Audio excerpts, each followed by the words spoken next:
옆에 계신 분들과 함께 인사를 나누고 하나님의 말씀을 받도록 하겠습니다. 반갑게 인사하시겠습니다. 안녕하십니까? 예, 반갑습니다. 예, 잘하셨습니다.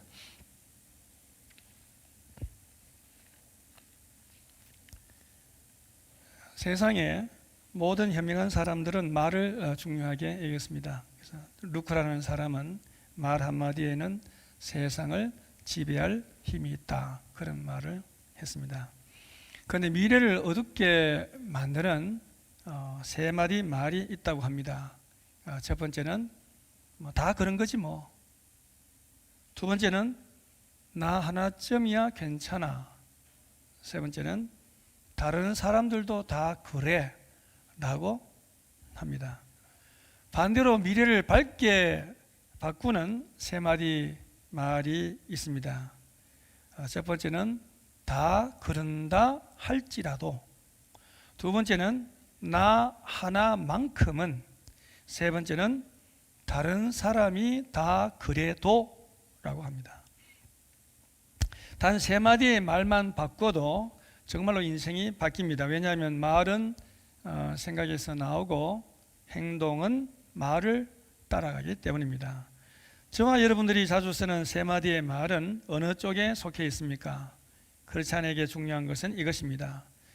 세상 사람들이 모두 세상의 법을 따라 살아도, 즉 다 그렇게 산다 할지라도 예수 믿고 사는 나만큼은 하나님의 말씀을 따라 살아감으로 미래를 희망으로 바꾼다, 이런 마음가짐으로 살아가야 하지 않겠습니까? 여러분, 오늘 설교 제목은 팬데믹 시대의 가상칠언입니다. 본래 이 설교 제목은 팬데믹 시대의 가상칠언 해석인데 이거 다 넣으려고 하니까 너무 길어요. 그래서 해석이면 빼고 팬데믹 시대의 가상칠언이라는 제목을 잡게 되었습니다. 오늘 이 코로나19 상황에서 이 예수님께서 십자가 위에서 남기신 7가지 말씀을 한번 종용해 보고 재해석하는 것, 이것이 오늘 설교의 큰 틀이라고 할 수 있습니다. 여러분, 예수님의 고난을 깊이 들여다보고 묵상하고 나도 주님께서 걸어가신 그 고난의 길을 기쁨으로 따라가는 사순절 넷째 주일을 우리가 맞았습니다.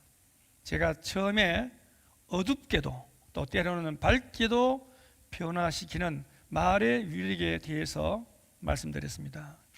그러나 예수님께서 십자가의 그 고통 속에서 남긴 가상칠언, 즉 십자가 위에서 남긴 7마디 말씀은 우리의 미래를 밝게 해주는 것을 넘어서 우리에게 구원을 확증해 주신 말씀이기에 한마디 한마디가 너무나 절절하게 우리 마음에 와닿는 말씀입니다.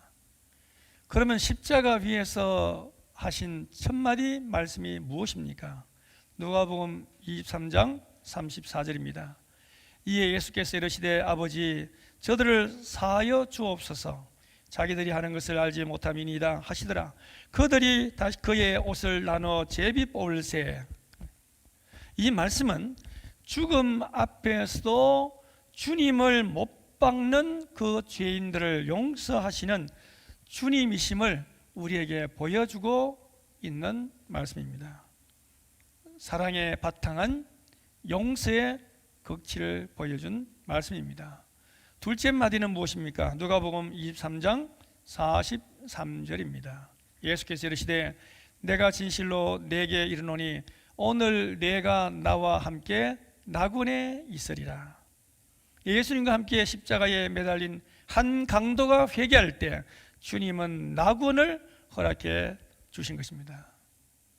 셋째 마디는 무엇입니까? 요한복음 19장 26절로 27절 말씀입니다.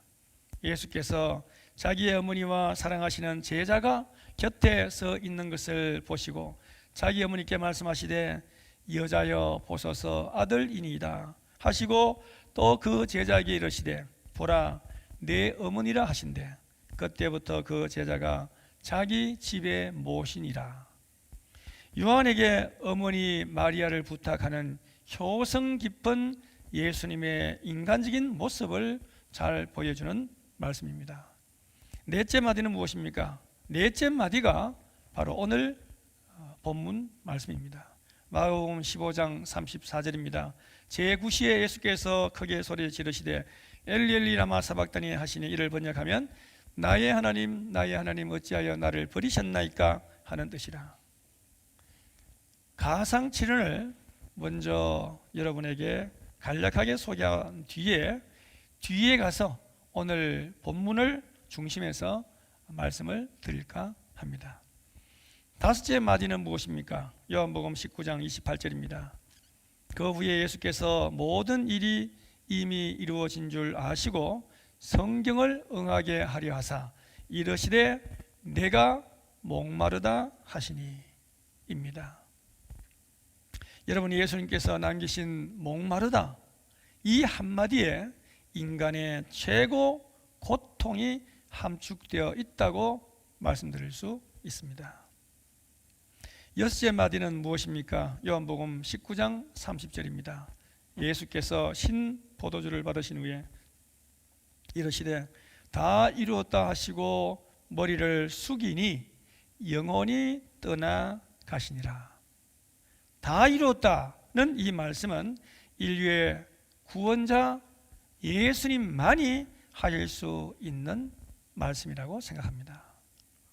예수님이 인류의 죄값을 대신 다 십자가에서 지불하시고 구원을 완성하신 것입니다.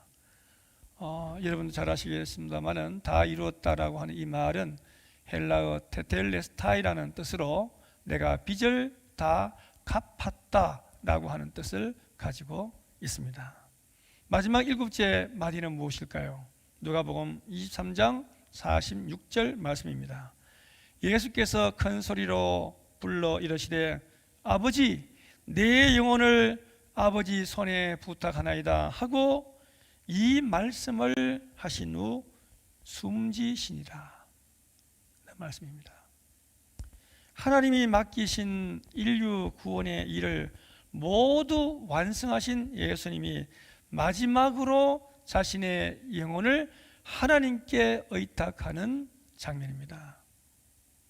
저는 이 가상칠언을 묵상하면서, 특별히 오늘 본문 말씀을 묵상하면서, 오늘 이 시대, 팬데믹의 시대가 하나님이 우리를 돌보시기는커녕 버리는 것이 아닌가 생각이 들 정도로 비슷한 분위기를 느끼게 합니다. 오늘 이 시대를 살아가는 우리들의 모습 속에서 우리들은 이런 의구심을 가질 수 있습니다. 하나님이 혹 우리를 버리시는 것은 아닌가 하는 의구심이다. 그러나 이 말씀은 주님이 죄값을 대신 치르셔야 했기 때문에 하나님은 그 죄값을 치르시는 주님을 버리시는 것이지, 인간을 대신해서 죄를 갚으시는 주님을 버리신 것이지, 하나님의 아들의 자격을 거두어 가신 것은 아니라는 것입니다. 크게 보아서 예수님이 당하신 고난을 세 가지로 분류할 수 있습니다. 육체적인 고통, 정신적인 고통, 영적인 고통입니다. 먼저 육체적인 고통을 생각해 보시기 바랍니다. 3세기의 이 역사가였던 유세비우스는 로마의 형벌인 채찍형에 대해서 이렇게 기술하고 있습니다. 채찍을 맞는 사람의 정맥은 밖으로 보일 정도였고 살점이 찢겨 근육과 뼈가 보였다. 때로는 내장이 보일 정도였다. 그렇게 기술하고 있습니다. 이 고난이 바로 예수님이 당하신 고난입니다. 골고다 언덕길로 지고 가신 그 예수님의 십자가의 무게는 대략 57kg으로 추정을 하고 있습니다. 채찍을 맞고 이 무거운 십자가를 제대로 질 수 없어서 예수님은 수차례 넘어지셨는데 그 과정에서 턱이 깨지고 무릎이 상하고 얼굴이 엉망진창이 되는 경우가 많았습니다. 이사야 53장 3절에 나오는 예언의 말씀처럼 사람들이 그에게서 얼굴을 가리는 것 같이 라는 말씀은 이런 예수님의 끔찍한 모습을 사람들이 쳐다볼 수 없었다는 뜻입니다. 예수님과 같은 시대에 십자가 처형을 당한 베나콜이라는 사람에게 사용된 이 못의 길이는 20cm나 되었다고 합니다. 이 못을 신경이 지나는 손목에 꽂고 예수님은 무려 6시간이나 고통을 견디셨다는 것입니다. 예수님의 몸은 점점 굳어갔고 피는 말라갔고 작은 신음조차 내쉬지 못할 정도로 서서히 질식을 당한 뒤에 돌아가셨습니다. 바로 저와 여러분들을 구원하기 위한 예수님의 육체적 고통이었습니다. 두 번째로 예수님의 고난은 정신적 고난이었습니다. 예수님은 육체적인 고통 못지않게 정신적인 고통을 많이 받으셨습니다. 주님은 하나님과 동등된 분이시지만 그 영광과 권세를 다 내려놓고 세상에 오셨기 때문에 사람들에게 멸시와 수치를 당하셨습니다. 우리가 받아야 될 수치와 멸시를 주님께서 대신 다 담당하신 것입니다. 이사야 53장 2절로 3절에 그는 주 앞에서 자라나기를 연한 순 같고 마른 땅에서 나온 줄기 같아서 고운 모양도 없고 풍채도 없은즉 우리의 보기에 흠모할 만한 아름다운 것이 없도다. 그는 멸시를 받아서 사람에게 실어 버림바 되었으며 강고를 많이 겪었으며 사람들에게 얼굴을 가리우고 보지 않음을 받는 자 같아서 멸시를 당하였고 우리도 그를 귀히 여기지 아니하였도다 라고 했습니다. 이 말씀의 예언대로 예수님은 멸시를 당하시고 업신여김을 받고 수염을 뽑히고 침뱉음을 당하셨습니다. 우리가 보는 그림이나 영화에서는 예수님께서 이제 옷을 벗기고 마지막에 십자가에 달리실 때는 이 앞을 천으로 살짝 가리는 모습으로 나와 있지만 실제로는 완전히 발가 벗겨서 못 박히셨다고 합니다.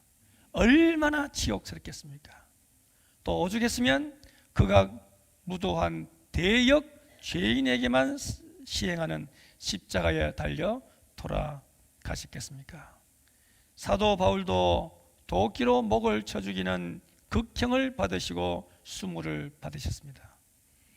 여러분, 코로나가 아무리 우리를 육체적으로 정신적으로 힘들게 해도 예수님이 당한 수치와 치욕에 비하면 아무것도 아닙니다.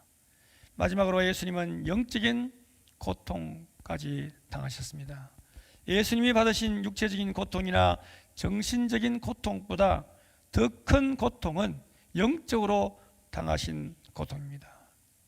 그것은 바로 우리를 버림받지 않게 하시려고 예수님이 하나님께 버림받으신 것입니다. 엘리 엘리 라마 사박다니 적 나의 하나님 어찌하여 나를 버리셨나이까 하고 부르짖으신 것입니다. 아버지 하나님께 버림받은 그 고통은 그 무엇에도 비교할 수 없는 것입니다.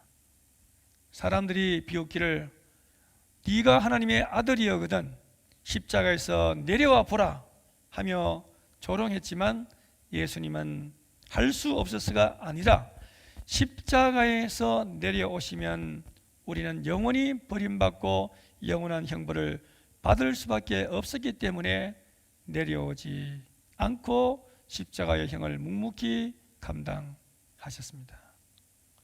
또 예수님께서 내가 목마르다 하신 것은 육체적인 갈증을 넘어서 영적으로 버림받는 고통이 더 컸기 때문에 그런 말씀을 하신 것이라고 생각됩니다.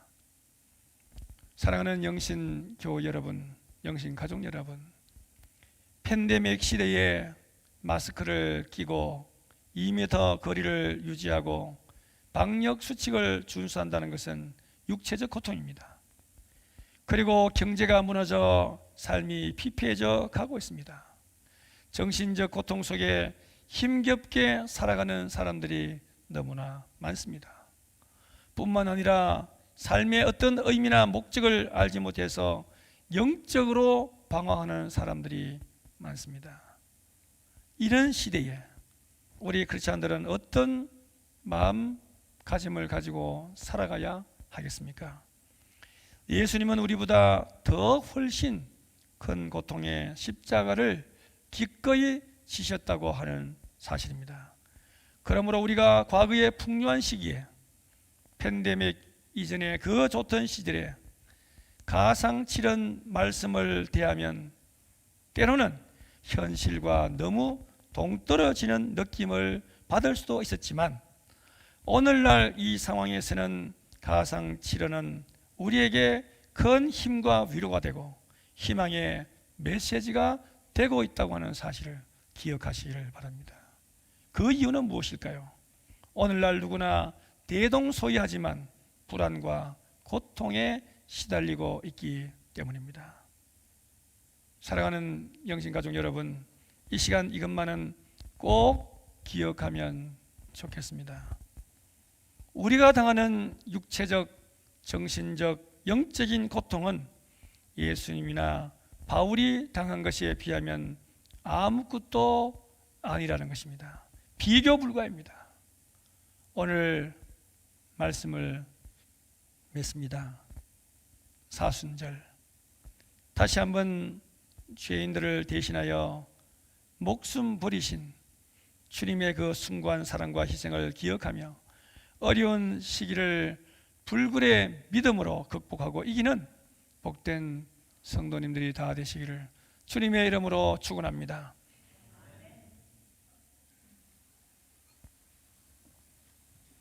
하나님, 부족한 종이 하나님의 말씀을 증언했습니다. 이 말씀이 우리 마음밭에 잘 떨어져 말씀의 열매를 맺게 주시옵소서. 이 팬데믹 시대에 예수님께서 십자가 위에서 남기신 가상칠언의 말씀을 다시 한번 힘겨운 시대를 살고 있는 우리들에게 적용하며 다시금 하나님의 말씀으로 용기를 내고 희망을 노래하는 영신 가족들이 다 되게 하여 주시옵소서. 우리를 구원하신 예수님 이름으로 기도합니다. 아멘.